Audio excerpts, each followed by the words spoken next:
What's the dealio? It's Shugwalla, Kendall Anthony, back at it again with episode 3 of the Unpopular Opinion. As always, special shout out to Miss Henderson, my girl, my editor. None of this is possible without you. Now, let's dive into it. This is going to be the first episode where I do not have the numbers. I do not have the stats. I do not have years. I literally have an opinion. And like I always say, it's my opinion and I'm sticking to it. But good news is it all revolves around one person. One Micheal Jeffrey Jordan. Now I have a few things to talk about with Mike, because I have a lot of problems with a lot of opinions people have about Mike. But that's okay. Now it's my turn. First opinion. And this is for the old heads out there who sit there and look at today's players and say they couldn't have played in the 70s, in the 80s, the early 90s. Why did the NBA start getting soft? Question. Because Micheal Jordan started crying. Go look at those post-game conferences when they were playing the Pistons. Micheal Jordan is just crying. They wrote news articles about it. Scottie Pippen got a migraine. That's not why they lost the series. Some will say it would have went differently if Scottie didn't go out. I'm not one who believes that. And honestly, Scottie getting that migraine, if the Bulls did win, that might have been the best thing to happen to Mike. That 6-0 record wouldn't be 6-0. But back at it. Last Dance documentary, Mike's talking about, man, I had to get in the weight room. They were beating me up. All this other stuff. The bad boy Pistons have a bad reputation. The NBA in the 80s was probably when it was the most physical.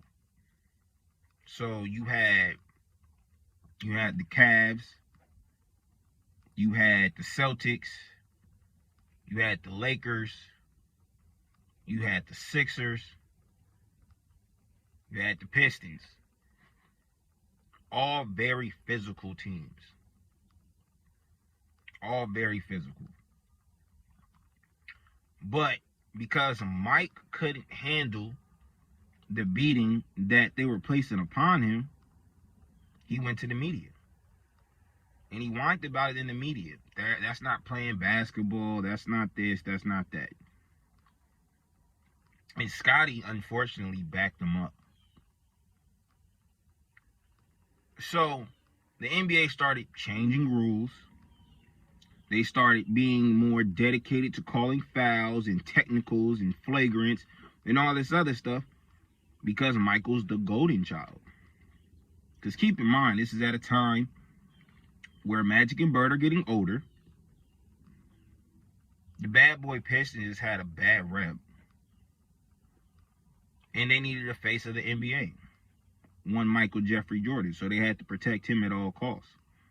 Which they did. So for all you old heads who are Micheal Jordan fans, but also want to talk out the side of your mouth, talking about the NBA soft, and to these retired NBA players, goes to y'all. Blame Micheal. It's his fault. It's not nobody else's. Because if anybody else was talking, we seen the Celtics and the Pistons get into full fist fights on the court. Nobody saying nothing then. But as soon as Mike wants to open his mouth, they're not playing basketball. Scottie gets a migraine. All of a sudden, rules start changing. Refs become more intent on calling fouls and technicals and flagrants and kicking people out of games. Micheal. And it only got worse from there. But that was absolutely the start of it. If Micheal didn't say nothing, we had another at least 10 years of basketball just being how basketball was. But, hey, let's thank Mike. That's for you old heads out there. Don't talk about these new school players and how they couldn't have done this. And you retired NBA players talking about this person couldn't have played in my era. I don't know if you're right. What I do know is, though, blame Micheal, because he started it. So, that's my first opinion. Now, my second opinion is this. The Bad Boy Pistons did have a bad reputation. Everybody knows that. They were a rough squad. They were a tough squad. They didn't necessarily beat you with skill. They beat you with pure will. And they just outwilled you to victory. But again, did Micheal make their reputation worse? I think he did. Not coming out saying those statements, making a big deal about the Pistons walking off the court, talking about Isaiah Thomas, which is just petty. Isaiah Thomas wasn't on the Dream Team because of Mike. Nobody wants to talk about that, but that's the truth. We have to keep in mind that the Celtics did the same thing to the Pistons. Walked straight off the court. They didn't shake hands. They didn't say congrats. They didn't say good job. They walked off the court. But you know why people make a big deal about it? Because it happened to one Michael Jeffrey Jordan. And I don't think that's really fair to the Pistons. They don't get the credit they deserve. But in large part, that's because Mike had to open his mouth and say something. Or as I would say, cry. Whining. It's not basketball. Well, hey, bro, everybody's playing like that. Tighten up, toughen up, do better. So, opinion number 3 on one Michael Jeffrey Jordan.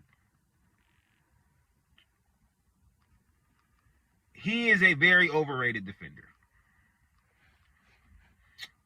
I don't know how else to put this, but put it exactly how I'm saying it. He wasn't the best defender on his team the first 3 championships, and he was the 3rd best defender on their last 3. Scottie Pippen always took the best player. Phil Jackson knew Scottie has to take the best player. That is the only way we're going to succeed.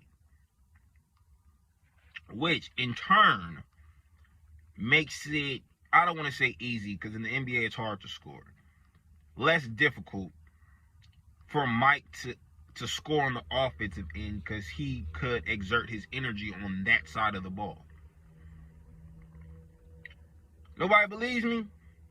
Check out that finals against the Lakers. Game 1. Scottie had to guard Magic game 2 because game 1, Magic was giving Mike the business. The business. And he pulled his hamstring and was still giving him the business. Phil Jackson, being the wise coach he is, said, I'm going to put Scottie on him. This is facts. Y'all can look up the videos. You'll find them somewhere. YouTube. Look up some old NBA clips. You'll find it. Pippen was picking them up. Full court. Mike couldn't handle Magic. We look at the last 2 championships. Against the Utah Jazz. Does anybody in their right mind think if Dennis Rodman is not on that team, they win those finals? Because I don't. Karl Malone, I don't want to say he was necessarily locked up because the numbers were decent. But boy, Dennis Rodman was giving that man that work, and he didn't know what to do with it. So now while I'm saying Mike's an overrated defender, analogy here, folks. Hypotheticals. Lakers with Shaq and Kobe. If Rodman was guarding Shaq, Pippen would pick up Kobe. Who would Mike guard?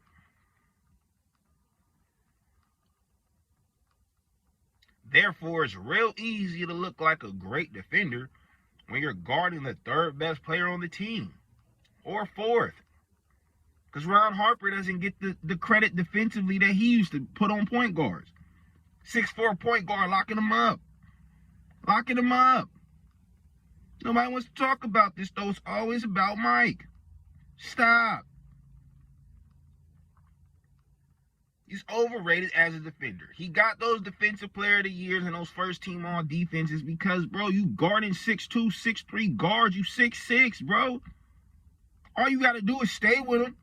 You put your hand up. It's not like they can shoot over you. You got 4 inches on them. Now, got that out the way. My next opinion about one Michael Jeffrey Jordan. He didn't play anybody in the finals. Like he did not play anybody. You have the old Lakers. No, Magic pulled his hamstring. Hamstring was pulled, and he was still playing. We all know Magic's the force of that Lakers. The Showtime Lakers, it's Magic. It's Magic squad. You get Chuck, Phoenix Suns, and who?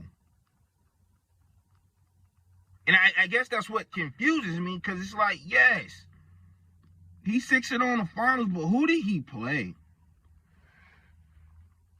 Chuck and who?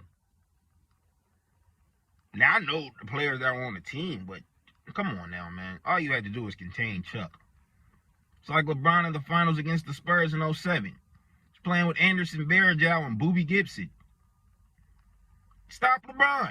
Ain't nobody else going to do nothing.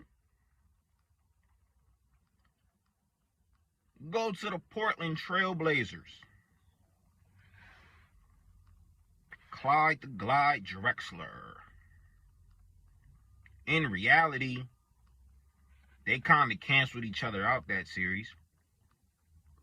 So again, who else was Clyde going to? Who was that man's true number 2? I'm asking these questions because I don't understand why people act like this is not real life. Then you go to GP and Sean Kemp. I'm surprised that series even went 6 games.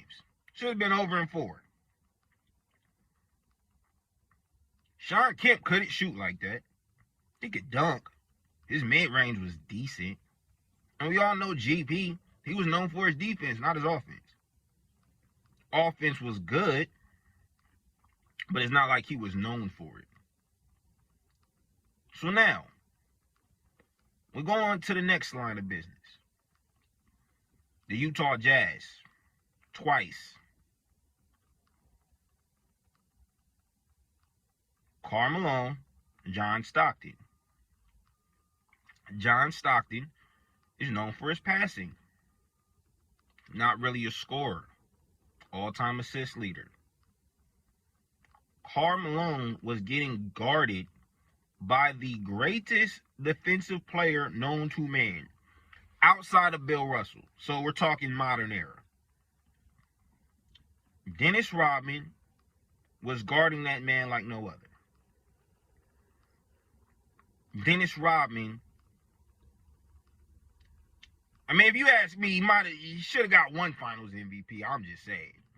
You go look at the tape. He should have got 1 Finals MVP. That's how I feel about it. So, when people say Mike's 6-0 in the finals, that's what makes him the GOAT. quote-unquote GOAT. If Tom Brady's the GOAT and has lost 3 Super Bowls, wouldn't that mean Joe Montana's still the GOAT because he's 4-0?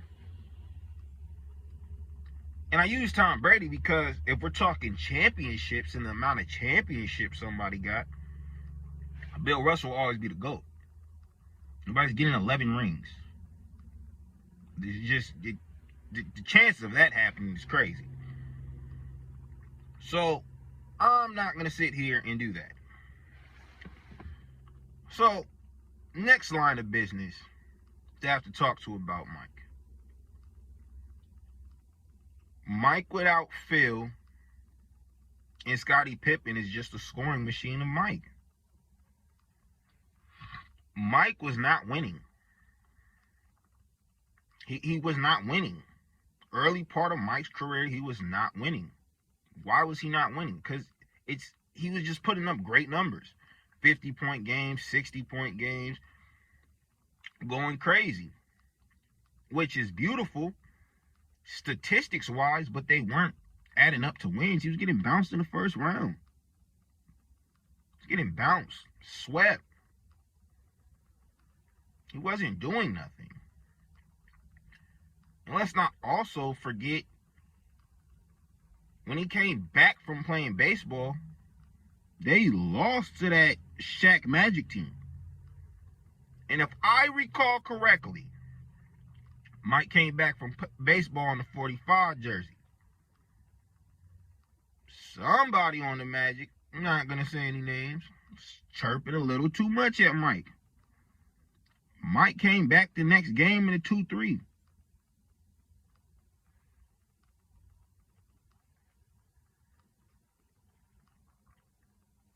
And we also cannot forget the Wizard years. The Wizard years, people just try to act like that just didn't happen. Mike was out of shape. He was retired.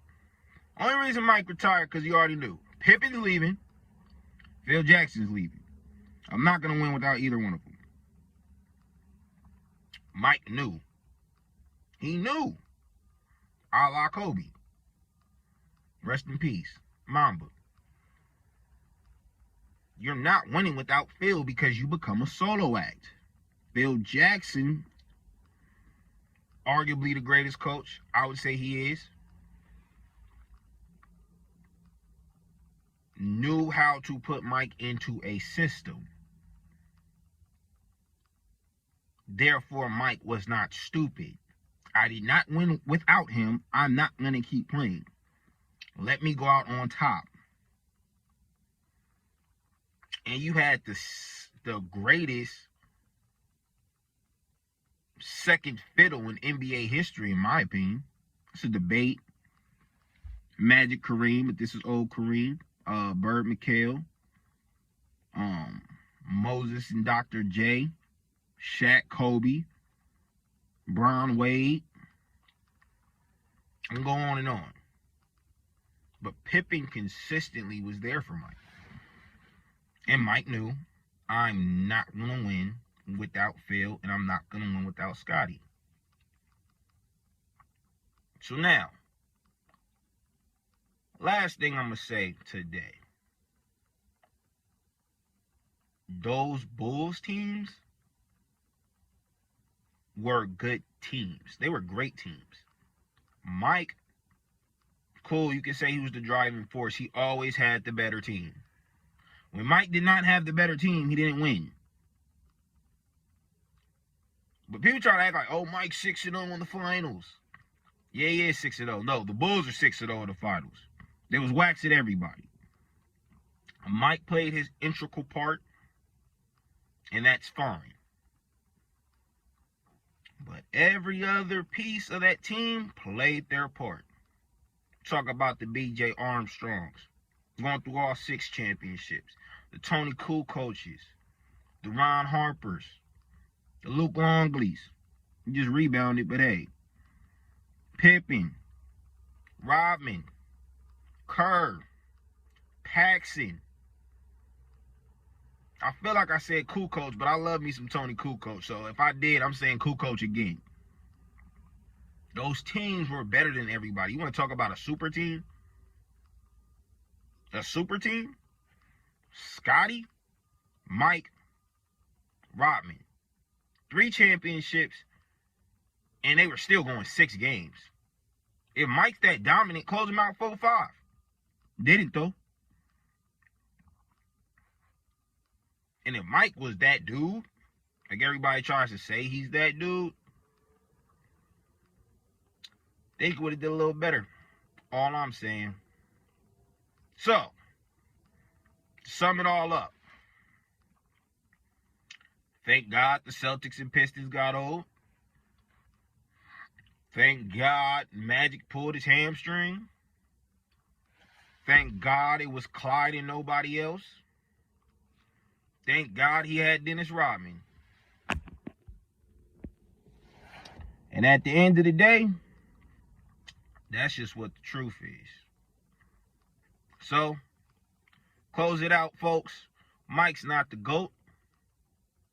He had a great GM, a great number 2, a great coach, a great owner, and just an overall great team. So, hey, Mike, you're not the GOAT.